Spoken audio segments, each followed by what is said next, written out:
Good morning. Today I want to speak on the church fathers and an incident that occurred when the writings of St. Jerome were in progress. St. Jerome was the one that wrote the Latin Vulgate, which basically became the writings of our Bible.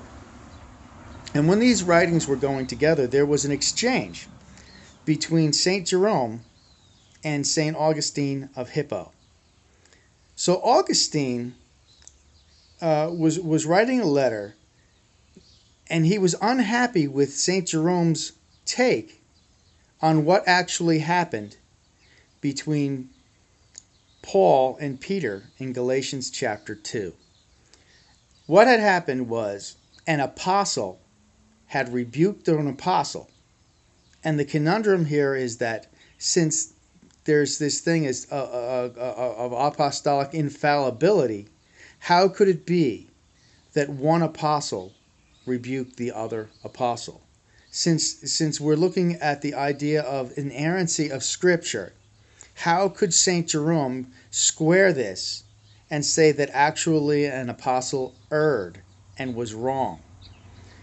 So St. Jerome came up with this elaborate idea that it actually was a hoax. That what had happened, and this is what was pushing St. Jerome's point of view on how he was going to write or translate the scriptures into Latin. So this was a back and forth between St. Augustine of Hippo and St. Jerome. And St. Jerome was saying, well, basically, Paul and Peter had agreed together to stage all of this that happened, that everything that happened between Paul and Peter, Paul rebuking Peter to his face, was staged. In this way, they could bring out the point that the Gentiles don't have to live like the Jews. And so this whole thing was basically put on to change the minds of these hard-headed Jews that said that you would have to be circumcised and follow the law of Moses in order to be saved. So this was St. Jerome's take on what happened in Galatians chapter 2. So now we can focus on what happened in Galatians chapter 2 and see that it was the major focus and a major problem for the early church fathers and even the writer of the Latin Vulgate itself, St. Jerome.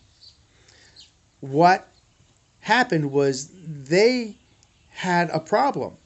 St. Jerome is sitting here writing the Latin Vulgate and saying that, well, if all Scripture is God-breathed, if Scripture is inerrant, the apostles must be inerrant.